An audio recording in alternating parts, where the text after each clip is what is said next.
여러분 안녕하세요. 마하나임 뉴스입니다. 참으로 우울한 소식들이 나오고 있죠. 어제는 그 국민의힘 대통령 예비후보 4명 중에 이제 2명으로 압축이 됐는데, 이 조기 대선의 빌미를 제공했던 그 판을 깔았다고 볼 수 있는 한동훈 씨가 2명 중에 1명으로 들어갔습니다. 과연 이 배신의 일상화가 되지 않을까. 이 조직이 있어도 말이죠, 언제든지 자기 이익에 따라서 변해버릴까봐 이게 참 큰일입니다. 여러분들, 우리의 말이죠, 도덕성이 좀 재무장이 돼야 되지 않겠나, 그런 생각이고요.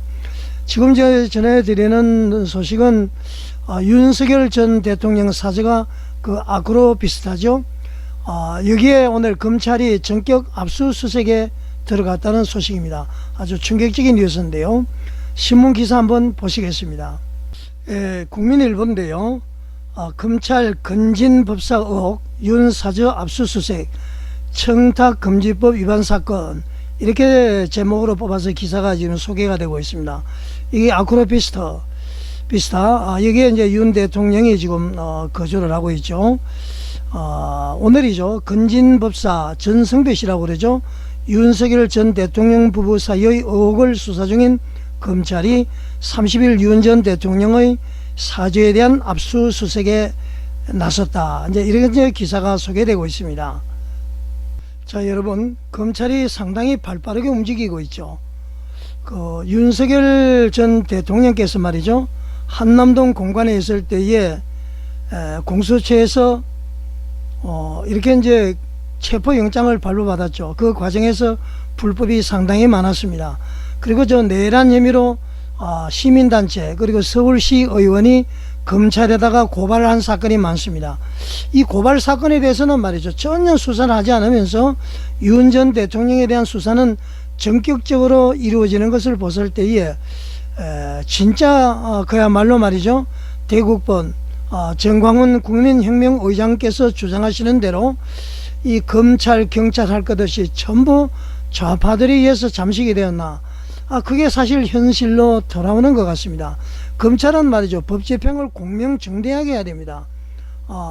그리고 말이죠, 불편부당하게 해야 되죠. 중립적인 입장에서 오로지 국가만 바라보면서 수사를 해야 될 텐데, 지금까지 더불어민주당 여러 혐의 말이죠, 박선원부터 시작해서 고발한 사건에 대해서는 일체 움직이지 않으면서 윤석열 대통령에 대한 이 압수수색, 전격적인 압수수색, 충격이지 않을 수가 없습니다. 자, 우선 이 기사를 바탕으로 말이죠, 살펴보면은 그렇습니다. 이유는 아까도 얘기를 했습니다만은 통일교회 전 세계 본부장으로 알려져 있죠, 윤모 씨.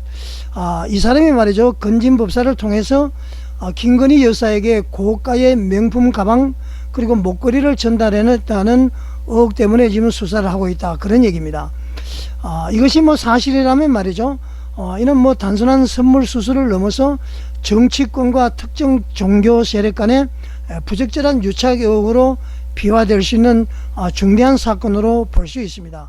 당연히 수사를 해야 되겠죠.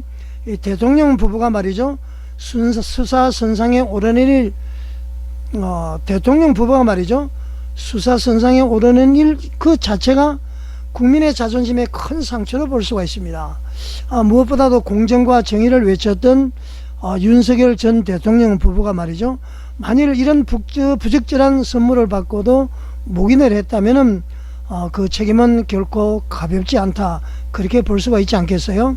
그래서 검찰은 말이죠, 공명정대하게 불편부당하게 시류에 흔들리지 말고 시류에 영합하지 말고 있는 그대로 수사를 하시기 바랍니다. 그리고 지금 여러가지 더불어민주당을 향해서 고발 조치한 사건도 말이죠, 꽤 시간이 오래됐잖아요. 그 수사를 해야 됩니다. 검찰이 지금 바로 서지 않으면은, 지금 검찰이 어떻게 보면은 이재명 의원이 집권할 것 같아서 거기에 부응하기 위해서 이렇게 하는지는 모르겠는데, 검찰은 말이죠, 결코 살아남을 수가 없습니다. 제가 봤을 때에 지금이라도 국민 편에서 바로 수사를 한다면은 국민들이 말이죠, 검찰 조직의 존속을 원할 거다, 저는 그렇게 생각을 합니다. 자, 이번 압수수색이 말이죠, 단순한 그 정치적 이벤트로 끝나지 않기를 바랍니다. 검찰은 말이죠, 철저한 수사를 통해서 진실을 밝혀야 되는데, 진실은 이것이 말이죠, 건진법사가 목걸이를 받아서 전달하지 않고 잃어버렸다, 뭐 이렇게 이제 이야기를 하고 있고요. 또 건진법사가 장난친 것을 윤 전 대통령이나 김건희 여사에게 책임을 지우는 것도 옳지 않다, 저는 그렇게 생각합니다. 국민은 그 결과를 아주 냉정히 지켜봐야 할 때다, 이렇게 제가 좀 말씀을 드리고 싶고요. 어찌되었든 내일 이재명 의원에 대한 공직선거법 위반 상고 사건이 대법원에서 3시에 이제 판결을 하게 됩니다. 제가 알고 있는 법상식 그리고 일반적인 상식으로 봤을 때에 100% 저는 유죄다, 그렇게 생각을 합니다. 김문기 사건은 일단 뭐 제외하더라도 말이죠, 국토부 협박 사건, 제가 계속 말씀을 드리잖아요. 압박이라는 것은 뭐 국토부 공무원은 법원에 와서 압박한 적이 없다, 성남시 공무원들도 압박을 받은 적이 없다, 그렇게 다 했습니다. 뭐 그걸 떠나서 그 사람들은 압박하지 않고 압박받지 않았다 해도 이재명 당시 시장은 압박을 받을 수도 있었을 겁니다. 그렇잖아요. 그 개인의 말이죠, 어떤 그런 그 상황이고 말이죠, 인식의 차이니까. 그러나 말이죠, 중요한 것, 직무유기라는 것입니다. 이 직무유기를 탁 꼬집어서 직무유기로 성남시장 당신을 처리하겠다, 빨리 인허가 해라, 이렇게 했다는 건 아닙니까? 그러니까 압박을 느꼈다는 것은 개인의 인식 차이로 볼 수 있지만은 적극적인 허위사실, 뭡니까? 직무유기로 나를 처리하려고 압박을 했다, 협박을 했다, 그렇게 한 거 아닙니까? 이게 명백한 말이죠. 당시에 도지사였었고 또 이렇게 했기 때문에 선거에 영향을 주기 위한 그 당시에 말이죠, 더불어민주당 경선 그런 과정 아니었습니까? 자, 이것을 이재명 의원을 미워하거나 싫어하거나 그런 차원이 아니라 우리 국가의 기강을 바로잡는 것이에요. 이것이 한번 무너지면은 웬만한 거짓말은 그냥 일상화가 되어버립니다. 그래서 우리 대법원장께서는, 조희대 대법원장께서는 이걸 잘 판단하셔서 벌써 결론이 났을 겁니다만은, 저는 정의의 편에서 일개 정당을 보지 말고 대한민국이라는 숲을 보고 결정을 하시리라 믿습니다. 자, 검찰 올바른 검찰권 행사해 주시길 바라고요.